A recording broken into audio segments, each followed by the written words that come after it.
સનાતન ધર્મની જય હો, જય હો, જય હો.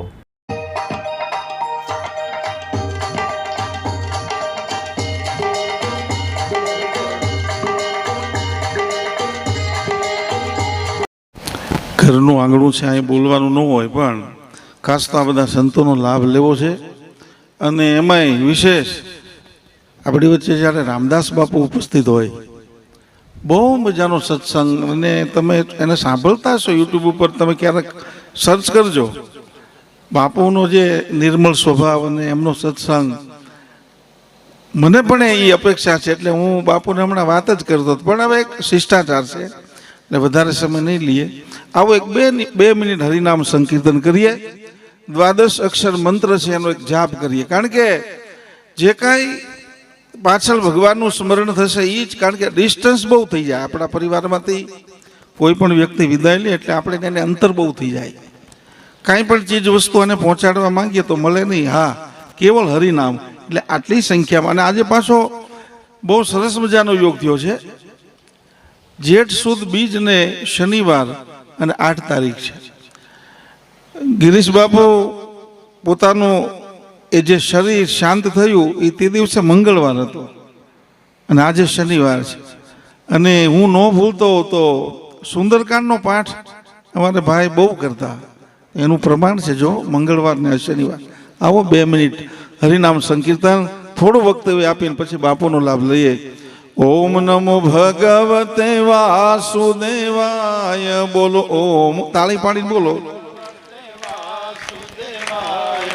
ઓમ નમો ભગવતે વાસુદેવાય.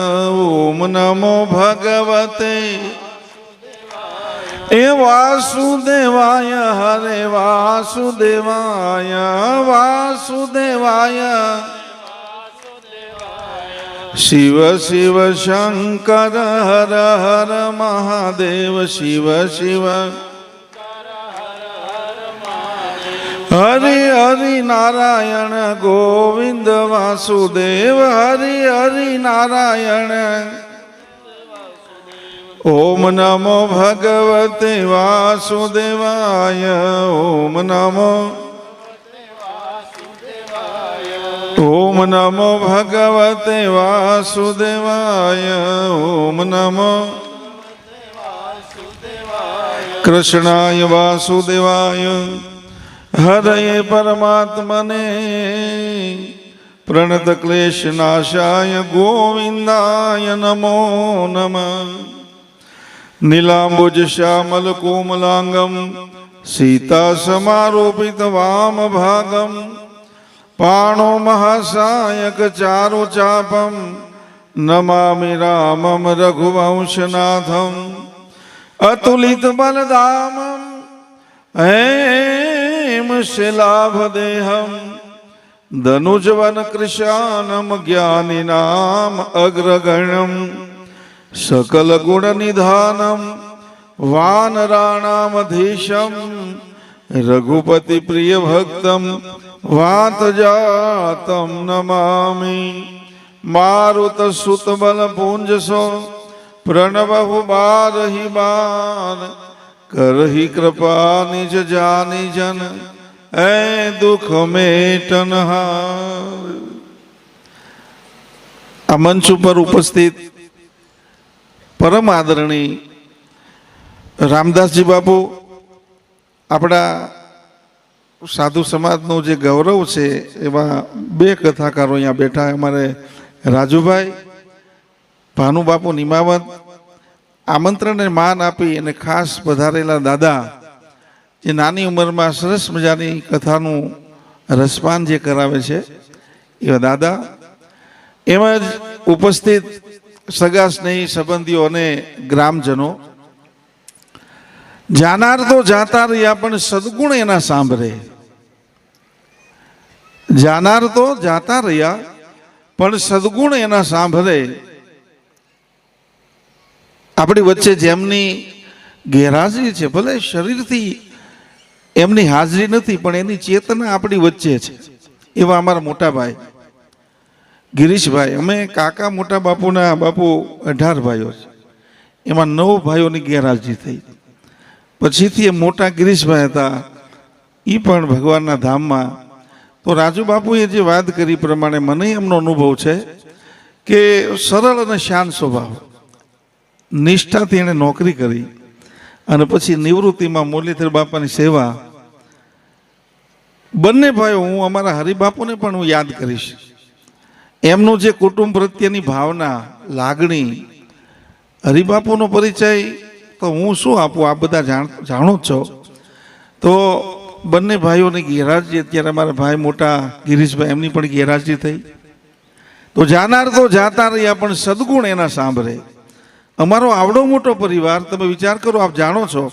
અને પરિવાર હોય ત્યાં કાંઈ પણ થોડું વેમનસ્ય હોય, કાંઈ ને કાંઈ હોય, પણ મેં કોઈ દિવસ ગિરીશભાઈના મુખે ક્યારેય કોઈ દિવસ કોઈની ટીકા કે ટિપ્પણી મેં સાંભળી નથી. બોલો, આ એનું સંત જીવન હું એમ કહું છું. કોઈ દિવસ ક્યારેય નહીં. યાદ કરવું પડે, કારણ કે ગરુડ પુરાણમાં એવો એક ઉલ્લેખ છે કે પરિવારમાંથી વ્યક્તિ જે વિદાય લે એના ગુણનું વર્ણન કરવું છે. તો એનો સ્વભાવ, એના સદગુણ, એ બધા આપણને યાદ આવે. અને આ જગતમાં ગઈ મળે છે લક્ષ્મી, ગયા વળે છે વાણ. માણસ નિર્ધન થઈ જાય તો સંભવ છે કે ધનવાન બની શકે. પરદેશમાં વાણ જાય તો 2-4-6 મહિને વાણ પાછા આવે. ગઈ મળે છે લક્ષ્મી, ગયા વળે છે વાણ. પણ આ જગતમાં એક ન મળે, મરનાર પાછા ના મળે. શરીર જે જાય છે ને એવું ને એવું પાછું મળતું નથી. એટલા માટે આપણા સંતો શાસ્ત્રો એક જ વાત કરે છે, બડે ભાગ માનુષ તન પાવા, સુર દુર્લભ સદ ગ્રંથઈ ગાવા. મોક્ષની નિસરણી છે. 84 લાખ યોનીમાં જીવ પરિભ્રમણ કરે અને ભગવાન જ્યારે બહુ કૃપા કરે ત્યારે માનવ બનાવે છે, એવું કહે છે. દેવતાઓને કોઈ શરીર નથી, કારણ કે યજ્ઞ કરીએ અને આપણે જે સ્વાહા કહીએ, જે કાંઈ પદાર્થ આપીએ એ દેવતાઓને મળે છે. અગ્નિ છે એ દેવતાઓનું મુખ છે. એનો અર્થ એવો થાય કે દેવતાઓને કોઈ શરીર નથી. દેવતાઓ ભગવાનને એમ કહે કે પ્રભુ, અમને એક વખત મૃત્યુલોકમાં માનવ બનાવો કે જે સાધનથી અમે તમારું ભજન સ્મરણ કરી શકીએ. તો આવો આ દેવને દુર્લભ એવો મળ્યો માનવ દેહ, તારા પૂર્વના કર્મો હજારો. આવું શરીર મળ્યા પછી ને એમાંય સાધુ બ્રાહ્મણ કુળમાં જન્મ થાય, એ તો ભગવાનની વિશેષ કૃપાનું પરિણામ છે. એટલે ભદ્રોત્સવમાં ઘણી વખત હું કહેતો હોઉં કે આપણા રામાનંદી સાધુ સમાજમાં પરિવારમાંથી કોઈ પણ વ્યક્તિ એની વિદાય થાય એટલે એના માટે ગતિ, મુક્તિ, એના માટે કોઈ પ્રાર્થના હોય, એની મુક્તિ જ હોય, એ ભગવાનના ધામમાં જ હોય. તો એવા આપણી વચ્ચે અમારા મોટાભાઈ ગિરીશભાઈ, એ જ્યારે એમણે વિદાય લીધી છે ત્યારે એને એનો સ્વભાવ યાદ કરવો પડે. અહીંયા ઘણી ઘણી વાતો થઈ, સંતોની વાત થઈ, સાધુની વાત થઈ. રામચરિત માનસમાં ભગવાન રામને સાધુ કીધા છે, ભરતજીને સાધુ કીધા છે. અરે ભગવાન શંકરને જ્યારે પૃથ્વી માતા જ્યારે અકળાણા ગાયનું રૂપ લઈ તમામ દેવતાઓ અને ભગવાનની જ્યારે સ્તુતિ કરવા માટે પહેલા તો અટકળો શરૂ થઈ. કોઈ કે બલિરાજાની ચોકી કરવા ભગવાન પાતાળમાં છે, કોઈ કે ગૌલોકમાં છે, કોઈ કે સાકેતમાં, કોઈ કે વૈકુંઠમાં છે. અને એ વખતે ભગવાન શંકર કહે છે કે ભવાની, એ વખતે મારી હાજરી હતી અને મેં એક સજેશન, સૂચન કર્યું કે તમે ગોતવાની વાત કરો છો. ગોતાય કોને? જે ખોવાઈ જાય એને ગોતાય. ઈશ્વર તત્વ ખોવાયેલું થોડું છે. તો હરિવ્યાપક સર્વત્ર સમાના, પ્રેમ તે પ્રગટ હોય મેં જાના. પ્રેમથી તમે આ સ્તુતિ કરો તો ભગવાન અહીંયા પ્રગટ થાય. અને એ વખતે ભગવાન શિવજી એ જે સૂચન કર્યું એ બધાને ગમ્યું છે. અને બ્રહ્માજીના મુખમાંથી એવા શબ્દો નીકળ્યા છે, સાધુ સાધુ કહી બ્રહ્મ બખાના. ભગવાન શિવને પણ સાધુ કીધા. એટલે સાધુ છે એ કોઈ જ્ઞાતિવાચક શબ્દ નથી. આ પહેલું સમજી લેવા જેવું. સાધુ છે એક વ્રતિ છે. અરણ્યકાળના સમાપનમાં માં જાનકીની તલાશ કરવા માટે બંને ભાઈઓ આમ નીકળે છે. એ વખતે નારદજી આવે છે. નારદજીએ ભગવાનને કહ્યું કે પ્રભુ, મને સંતોના ગુણ, સંતોના લક્ષણો એ મને સંભળાવો ને. ભગવાન રામ પોતાના સ્વમુખે કહે છે કે નારદજી, શેષ અને સરસ્વતી સદાકાળ લખ્યા જ કરે, તો પણ સંતોનો મહિમા છે એનું વર્ણન એ પણ ન કરી શકે. તો આ મહિમાને કોણ જાણે? મહિમા કોણે કોણે જાણી સંતોની, મહિમા કોણે કોણે જાણી સંતોની, મહિમા કોણે કોણે જાણી. તો એવા મારા મોટા ભાઈ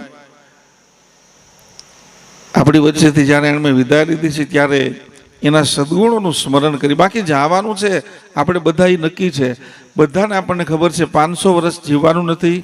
બીજી વાત એ ખબર છે કે હારે લઈ જવાની કોઈ વ્યવસ્થા નથી. આ બધું આપણે જાણીએ છીએ, પણ જે કાંઈ સારું જીવાઈ જાય થોડું ઘણું તોય સારું છે. અંત સમયે ભગવાનના એ નામનું સ્મરણ થઈ જાય, જીભ ઉપર ભગવાન કૃષ્ણના નામનું એ સ્મરણ થઈ જાય. સુમંતજી જ્યારે રથ લઈને પાછા ફરે, સમય નથી લેવો વધારે કારણ કે બાપુને સાંભળવા છે એમનો સત્સંગ, એટલે જ એમને આપણે શાંતિથી સાંભળવા માટે એમને છેલ્લે રાખ્યા છો, કારણ કે આપણે એમનો ભરપૂર લાભ લઈશું. તો સુમંતજી જ્યારે રથ લઈને પાછા ફરે છે, મહારાજા દશરથજી ભગવાનના વિયોગમાં આજે 6ઠ્ઠો દિવસ સુમંત આવે છે. બહુ એ કથા આપણે બધા જાણીએ છીએ. સુમંતજીના રડી રડી નેત્રોમાંથી આંસુ પણ ખલાસ થયા છે અને કહે છે કે મને મહારાજાની પાસે લઈ જાઓ. અને એ વખતે મહારાજા દશરથજી ધરતી ઉપર સૂતા છે, એના કેશ વિખરાઈ ગયા છે, મુકુટ એક બાજુ પડ્યો છે અને સુમંતજી દોડી અને મહારાજા દશરથને પ્રણામ કરે. મહારાજા જય જીવ હો, તમારો સુમંત તમને પ્રણામ કરે. અને મહારાજાએ આંખ ખોલી, સુમંત બહુ સારું થયું. હે સુમંત, મને જલ્દી રામનું દર્શન કરાવી દે. હે સુમંત, મને લક્ષ્મણનું દર્શન કરાવ. મારી જાનકી ક્યાં છે? આમ મહારાજા જ્યારે બોલવા લાગ્યા ત્યારે સુમંત કહે છે કે મહારાજા મને માફ કરજો, કારણ કે રઘુવંશની સેવા કરતા કરતા આજે હું વૃદ્ધ થયો છું. મારા જીવનમાં આ પહેલો પ્રસંગ છે કે મહારાજાએ મને કામ સોંપ્યું અને મેં કામ ન કર્યું હોય. મારા જીવનની પહેલી ઘટના છે, મને માફ કરજો. 3માંથી કોઈ આવ્યું નથી. પણ 3માંથી કોઈ આવ્યું નથી આ શબ્દો મહારાજા દશરથજીએ સાંભળ્યા. તુલસીદાસજી લખે છે કે મહારાજા ઊભા થઈ અને દિવાલમાં મસ્તક પછાડવા લાગ્યા, કહેવા લાગ્યા છે કે બહુ જીવો, રામના વિયોગમાં બહુ જીવો, સ્થિતિ બગડી છે. કૌશલ્યાજી સુમિત્રાજી આશ્વાસન આપે છે કે ધીરજ રાખો, અને પછી તો ઉત્તરોત્તર તબિયત બગડવા લાગી છે. અને મહારાજાની સ્થિતિ જ્યારે વધારે બગડી અને એ વખતે મહારાજા દશરથજી કહે છે કૌશલ્યા, મને સામેની દિવાલમાં કંઈક બતાવી છે. કૌશલ્યાજી કહે છે કે એ તો તમારી તબિયત બરાબર નથી એટલે એવું તમને લાગે છે. નહીં કૌશલ્યા, મને સામેની દિવાલમાં બતાવી. 2-4 વાર બોલ્યા. કૌશલ્યાજી કહે છે કે તો તમને શું દેખાય? અમને તો કાંઈ દેખાતું નથી. અને એ વખતે મહારાજાએ કીધું, અત્યાર સુધી વાત કરી જ નથી, પહેલી વાર વાત કરી કે દેવી, ઘટના એવી હતી કે અડધીક રાત્રિનો સમય હતો અને હું જ્યારે નીકળ્યો, સરયુના નીરમાઈ અવાજ આવ્યો અને મને એમ થયું કોઈ હિંસક પ્રાણી આવ્યું છે. શબ્દવેદી બાણ છોડ્યું અને એ બાણ શ્રવણને લાગ્યું. રામ કહીને ધરતી ઉપર પડ્યો, દોડીને હું ગયો. આ વાત અંત સમય મહારાજા કરે છે. અને દેવી જોયું તો સરયુના કિનારે શ્રવણ છે. એને મને એટલું કીધું કે મહારાજા તમે ચિંતા નહીં કરો, પણ મારા માતા પિતા અંધ છે, હું એને યાત્રા કરાવવા માટે નીકળ્યો અને એને જળપાન કરાવવાનું હતું એટલા માટે હું આવ્યો, પણ હવે તમે કામ કરો, એને તમે જળપાન કરાવેલું. મહારાજા દશરથજી કહે છે દેવી પાણી લઈને ગયો, હું ધીરે ધીરે ધીરે ધીરે એની પાસે પહોંચવા ગયો, પગનો અવાજ સાંભળ્યો, હું કાંઈ બોલ્યો નહીં. એ અંધો નંધી કહેવા લાગ્યા, બેટા શ્રવણ બહુ સારું થયું, બેટા જલ્દી અમને જળપાન કરાવી દે. પણ હું બોલ્યો નહીં. મેં પાણી આપ્યું, એક શબ્દ બોલ્યો નહીં. અને શ્રવણના મા બાપે એમ કીધું કે દીકરા તું કેમ બોલતો નથી? તું બોલીશ નહીં ને તો અમારે જળપાન નથી કરવું. દેવી એ વખતે મારે એને કહેવું પડ્યું, જો આ છેલ્લી ક્ષણે છે ને કર્મ છે એ બધું સામે આવે છે.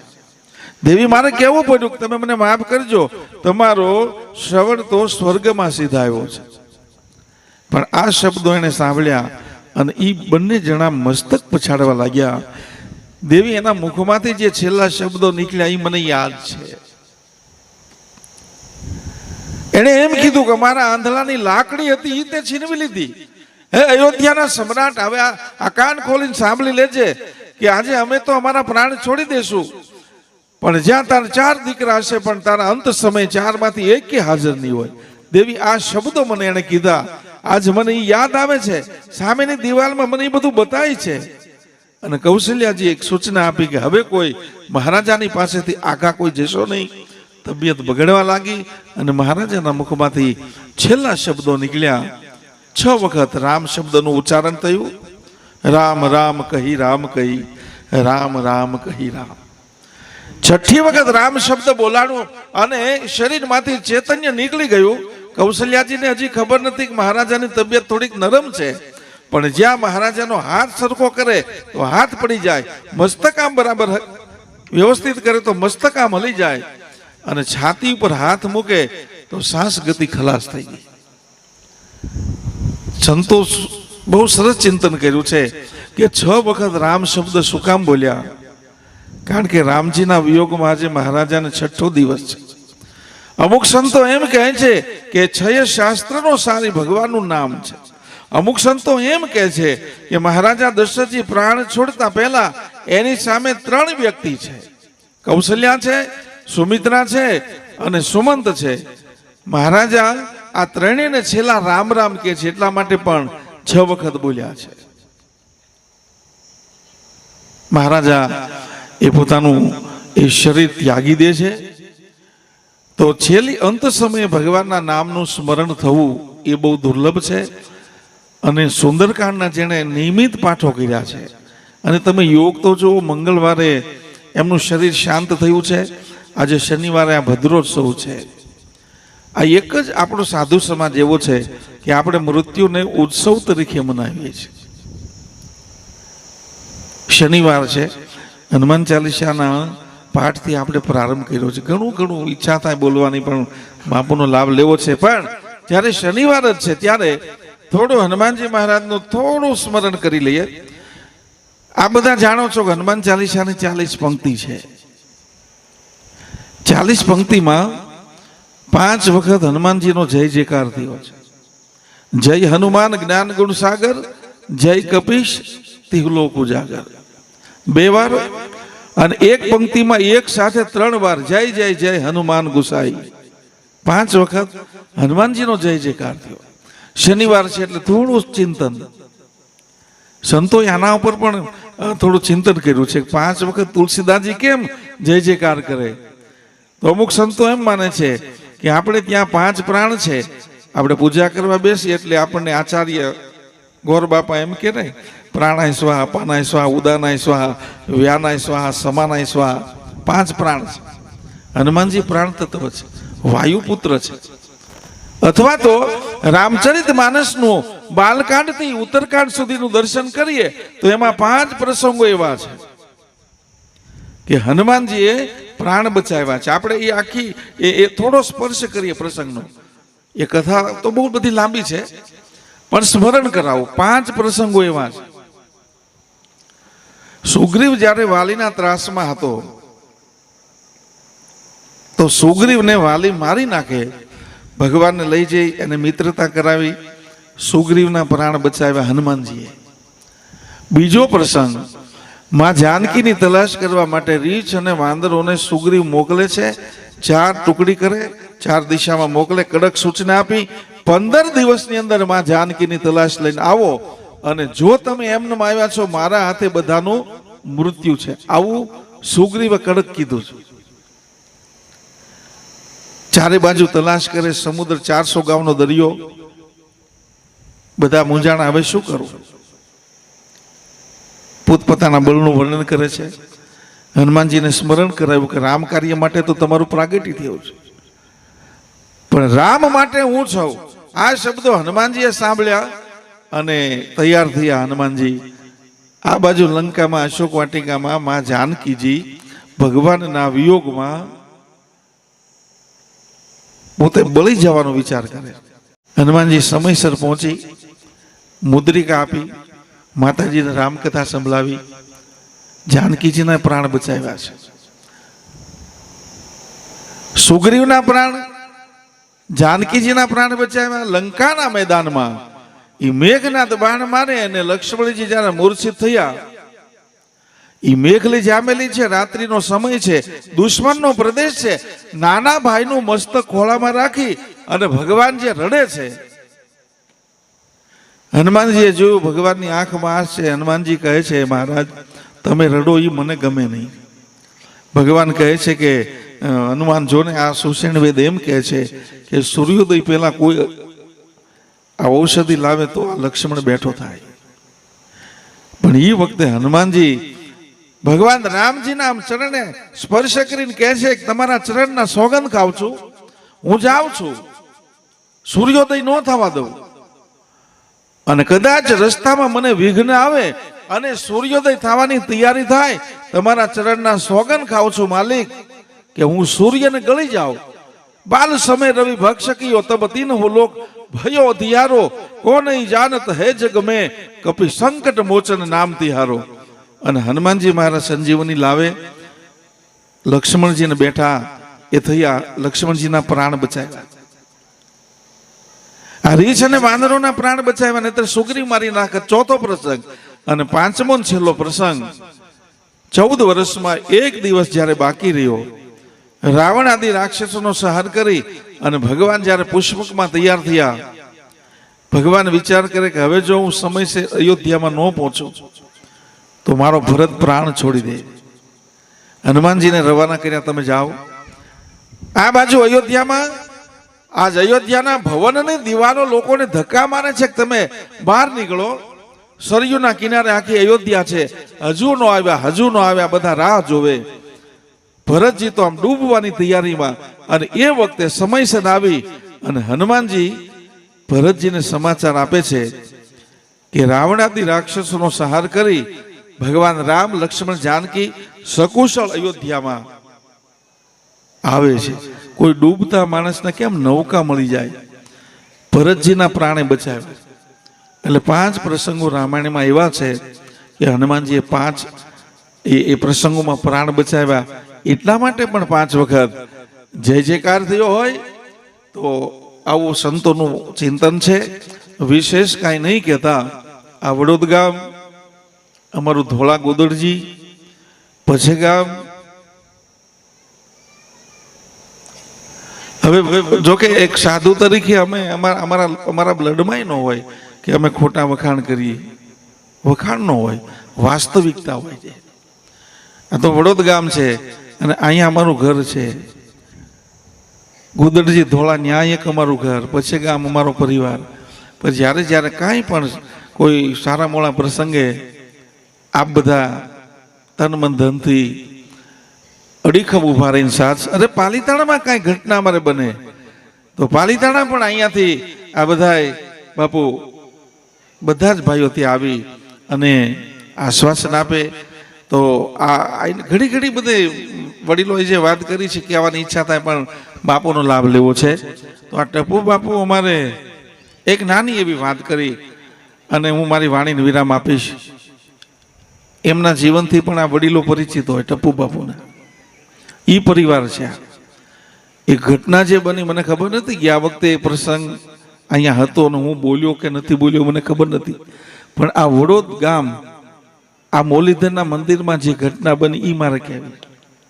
અમારા વડીલોએ અમને વાત કરી છે. બજરંગદાસ બાપુ વડોદમાં આવ્યા મંદિરે અને હાંજનો સમય હતો. એટલે અમારા મા રોટલા બનાવતા હતા. એ વાળું કર્યા, બેઠા. સવારમાં એ કે માં તારો દીકરો મને આપી દે. એટલે ટપુ બાપુની માંગણી કરી બજરંગદાસ બાપાએ. એટલે અમારા માએ એમ કીધું કે બાપુ આમ તમારી જેવો બનાવી દેવો છે ને? તો કે ના, એક 8 દી પૂરતો દે. તો કે તમારો છે, લઈ જાઓ. હવે વડીલો વાત કરતા ઉજળવા સ્ટેશનથી સવારે બેઠા બે સુરત પહોંચ્યા, સુરતથી મુંબઈ, એમ 3 દિવસે મુંબઈ પહોંચ્યા. પણ વડોદમાંથી નીકળ્યા ત્યારથી હરિહર બંધ. ચા પીવે, સિગારેટ બે પીવે. એ મુંબઈ સેન્ટ્રલ ઉતરી, બાપાના સેવક હતા, એ ગાડી લઈને તેડવા આવ્યા. ભજનદાસ બાપાએ સેવકને કીધું તું તારી ગાડી લઈ અને જાતો રહે, અમે તારા બંગલે 4 વાગે પહોંચી જઈશું. એટલે બાપા, અમારા બાપ ટપુ બાપુને કે એ સાફો બંડીને એવું પહેરતા ને ટપુ બાપુ, એ કે હવે આ બધું આ સાફો બંડી કાઢી નાખે ને મારી જેમ છૂટું ધોત્યું પહેર લે. ભજનદાસ બાપા કે મોર બાપુ પાછળ ટપુ બાપુ, એણે જે સમય આપ્યો હતો એ પ્રમાણે 4 વાગે પહેલા ત્યાં પહોંચ્યા. એટલે ત્યાં એણે બધી વ્યવસ્થા કરી. બાપાના ચરણ ધોયા અને કે બાપા હરિહર તૈયાર છે, બેસી જાઓ. એટલે બાપાએ ના પાડી કે ના, અમારે હરિહર નથી કરવું. 4થો દિવસ હતો. વડોદથી નીકળ્યા, 4 દિવસથી હરિહર કરવા જ નહીં દીધેલું. અહીંયા એને તૈયારી કરી તોય ના પાડી કે ના, અમારે હરિહર નથી કરવું. એટલે અમારા દાદાને એમ થયું કે આમાં કંઈક સંકેત છે. પેલાને કીધું કે એક કામ કરો, તમે એક છે ને અમને રૂમ આપી દો, ઠાકોરજીની મૂર્તિ પધરાવો, દીવો અગરબત્તી કરો, તમારા માણસને બહાર ઊભો રાખો, અમને કલાકે ચા આપો. ભલે બાપા, એક રૂમ આપ્યો, દીવો બત્તી ને ઠાકોરજીની મૂર્તિ.